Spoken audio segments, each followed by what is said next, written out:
Bilawa. Hello mga Bashis! This is Bashi Dia. Welcome to Bilawa Hot Spring! Ang laki po ng putanting sa hot spring. Yes, good morning mga Bashis! Ayan, nandito pa rin po tayo sa Davao de Oro with my family. Ayan, with my sister. Hi sister, good morning! Yes. Oh, ba't nandiyan ka, mother? Tulak mo muna ako. Ha? Tulak mo muna. Aw. Ano ba? Ibababa na pala natin yung ating service. Agoy, tumunog. Ba't ang laki ng mukha nung nandiyan sa Galit unahan? na galit na yung pagsara mo dahil. Okay, gala na tayo. Let's start, explore Davao de Oro. Bye!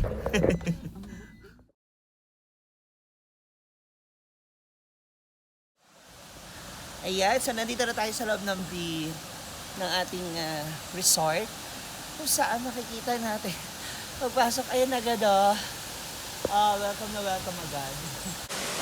Ayan, oh, mainit-init pa mga mausis. Ito ay kakaiba naman na kakaibang water activities naman itong gagawin natin. Kasi ito ay hot spring. Oh. Diba? Bongga hanggang doon sa taas. So may experience. Actually malamig talaga dito. Napakalamig po talaga dito ngayon. So susubukan natin itong hot spring dito sa Davao de Oro. Kasi alam mo na kapag yung ganitong katawan, maraming lamig-lamig sa katawan. So dito yung experience natin. At dito sa aming water adventure, sa aming paggagala. Sama ko pa rin po ang aming family. O shout out naman, ang dami nagmamain sa'yo. Shout out. Oh, shout out. Shout out. Yes, si Fortune and si Sister Donita. Mami Judith. Hello po, good morning. Shout out po sa mga lahat ng mga viewers ngayon. Shout out na kagad. And si ate, ano pangalan ni ate? Yung si Yapeng. Yapeng. O, si Yapeng, ang pinsan nila sister. So mamaya subukan natin magluto ng itlog. Makakapagluto na ng itlog. Tingnan nyo naman, oh, grabe usok. Oh, mainit-init pa talaga. Baka dito ako matatoasted ng bongga. Saka magiging crunchy. So eto na, pupunta na tayo sa loob para subukan kung pwede nating maluto yung egg. Tingnan natin gano'n siya kainit. Oh, medyo maligam-gam pa. Maligam-gam pa lang siya. Hindi ganun kadulas yung mga bato, kaya safe siyang maglakad-lakad, masarap maglakad. Hanap na tayo ng pwesto kung saan natin pwedeng ibaon yung itlog. Ay, kung saan natin pwedeng ilubog.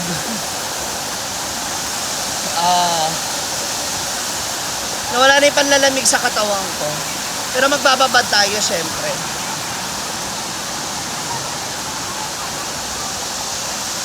So, hanap tayo na ay.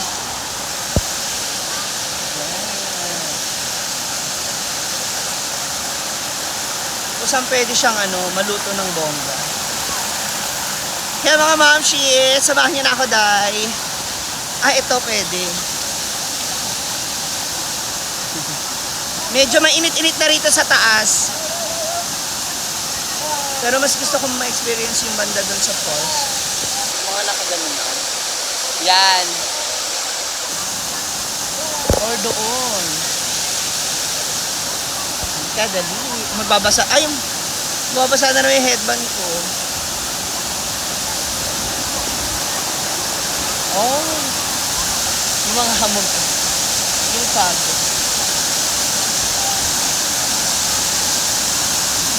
Parang ginagawa nila, yung sa likod pinapatama.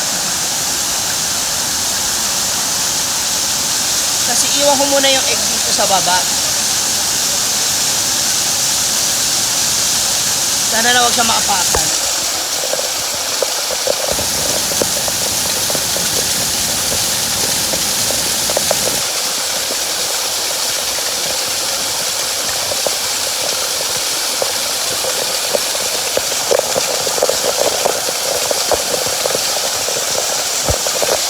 babalikan natin siya maya-maya.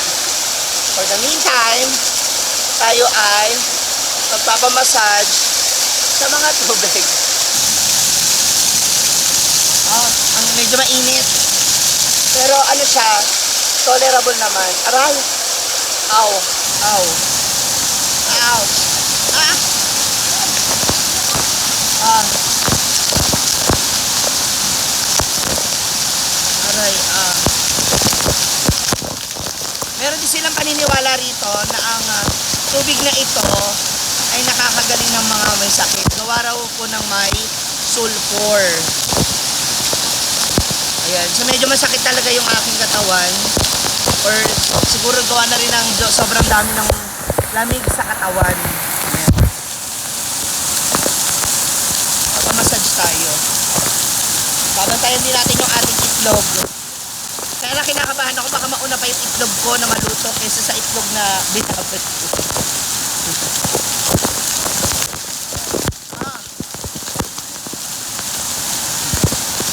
Sarap po.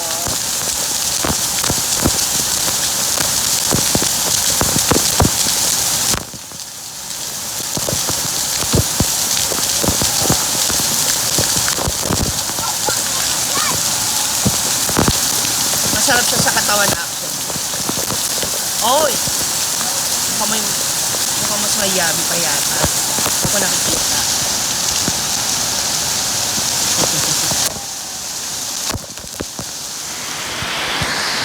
Yung iba nag-meditate pa. Oh. Diba kabog? May pa-meditate si kuya. Connection with the nature. Yan sila mami. Nagpapamassage sila papsi. Yan sila mamsi. Oh, nagpapamassage ng bongga. And even mga kids.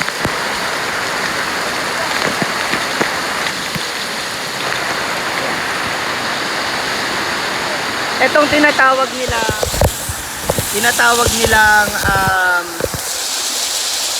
mainit hot spring. Yes, literal. Yung po ang tawag nila.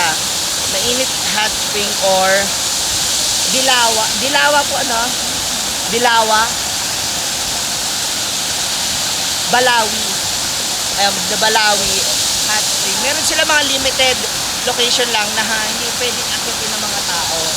Kasi gawa na rin siguro na iniwasan nila na may madulas or may ma-aksidente. Pati dito sa gilid, Baliwa. Ayan. Ang hot spring ng Baliwa. O dito sa Barangay Maliit, Davao de Oro. Ganyan siya kalakas. So bawal mo rin siya basta-basta aakyatin. And kung mapapansin, ayan. Dito, may mga rock formation na. Ang gaganda ng mga rock formation nila. Napo-form na rin sa ayan mo. Oh. Diba? Kung makikita ninyo, ayan, ganyan na yung formation ng mga bato rito. Ang gaganda.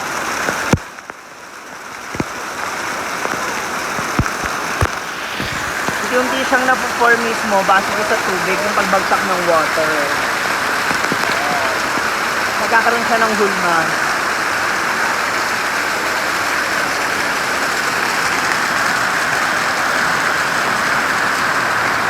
Puntahan din natin dito yung medyo malaking awang na.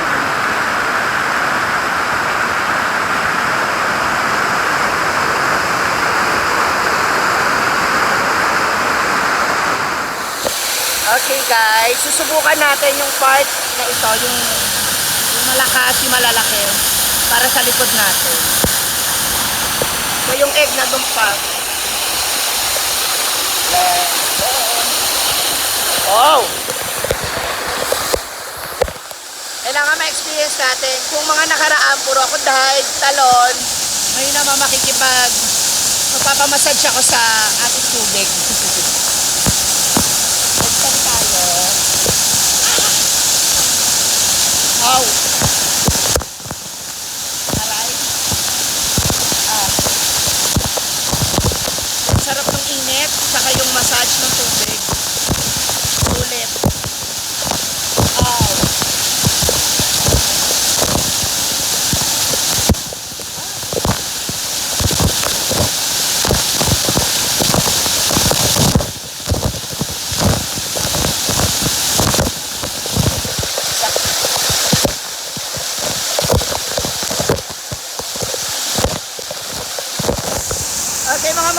guys, kukunin na natin yung ating egg. Yung ating nilaga na itlog. Tignan natin kung luto na siya. Pero, feeling ko, ano pa, kasi nakaka 15 minutes pa lang siya. So baka maya-maya na, for the meantime, magbababad muna tayo. Ayan pa rin siya. Abangan! Kung sino yung unang maluluto. Kung yung itlog na binabad ko o yung mismong itlog ko po. Let's go!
Guys, ngayon kukunin na natin yung ating itlog matapos ang 30 minutes.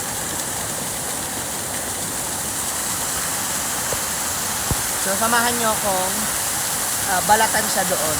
Medyo mainit-init pa. Then, let's go!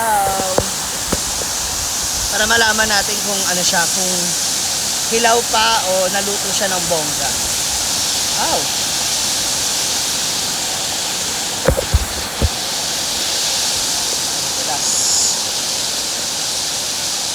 Papunta na kami ulit sa cottage namin. Yung cottage namin. Ay, ito maganda rin. Oh, nakababad si tata. Mamaya tatry natin yun. Para bongga. Ayun, dito medyo ano na. Medyo malamig na yung tubig. Hindi naman malamig na malamig. Pero hindi gaya doon sa taas. Marami talaga nagpapamasad sa tubig ko.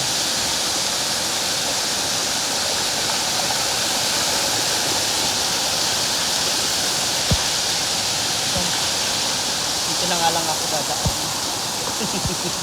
Isa umikot pa ako ulit.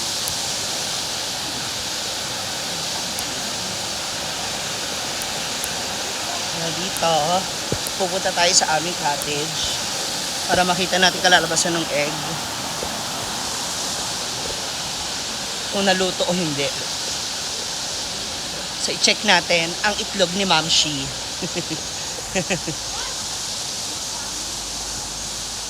Si Jonathan. Wala. Maligo ka na? Opo. So, narito na yung aming itlog. Tingnan natin kung ano nangyari sa itlog. Wala si Jonathan? Paano ko watin sa hanggang? Ay. Or baka naglibot-libot. Ite, ang bango ng bulad. I-testing na natin ang itlog. Actually, may itlog din sila rito ang ginawa. Hesi kay sister. Ay, wait lang. Kailan pala na-discover yung ano? Lately lang din, hindi naman. Matagal na rin. Kasama siya sa mga tourist spot talaga. Davao de Oro. Ay, sa kagaling. Ala, kapal ng mukha. Oh, ito na yung ating egg. Nakapag-vlog ka doon? Oo. At may nakilala ako. Ay! Apakalandi ni Ma'am Shi. Ayan, oh. Oh, ang itlog ni Ma'am Shi. Naluto. Oh, hindi pa siya malambot yung itlog ko eh. Huh? Ay, kasi nga kakaahon lang. Malambot yung itlog mo? Gusto mo magkape? Sige lang, sister. Ang sarap ng water. Kaya ganun mainit mo ngayon? Oo. Or doon banda mainit? Nainit doon. Doon sa malaking falls. Lami. Iba yung lutong itlog sa ano? Sa hot spring. May lasa. Lasang singit ni Gwen. Ano naman? Correct din. Anong kinakain mo? Saging. Batiin mo naman sila. Hi. Saging naman yan. Mga pabati ninyo mga gold. Hap. Mga pa-abs. Gwen, anong ginagawa mo dyan? Nagluluto ng itlog. Hala, no? Itlog ng... Napako ako dyan. Baka matusta ka dyan. Mainit no. Mainit? Baka umihi lang yan kaya mainit. Tingnan mo, kumukulo. Yes! Hello, hello, hello. Isa na po napakasayang araw ang naganap sa aming pamamasyal kasama ng aking sister na si Donita. Ang aming brother! Okay, brother. Na naliligo po ngayon dyan sa Bilawan Falls. Yan ang aking bayo na si Fortune. Thanks, Fortune. Ayan, dito po, sulitin ninyo, napakaganda rito, lalo na kung may mga sakit ng katawan. Hello guys, welcome again. Ayan, try nyo yan dito ha. Magkano ang ulit entrance natin dito sis? 80 pesos para sa mga non-residents. Pero, mga dayuhan, 100. hala, hapak. 80 lang pala. 80 na. Sa mga taga rito mismo sa barangay, Mainit, Bayan ng Mako, Davao de Oro. Libre po ang mga yan, yung mga taga rito. Kaya, bisitahin na po ninyo ang ating Mainit Falls o ang Bilawan Falls dito sa Davao de Oro. Ayun, muli maraming salamat guys. Thank you. Bye. Till next escapade. It's DJ.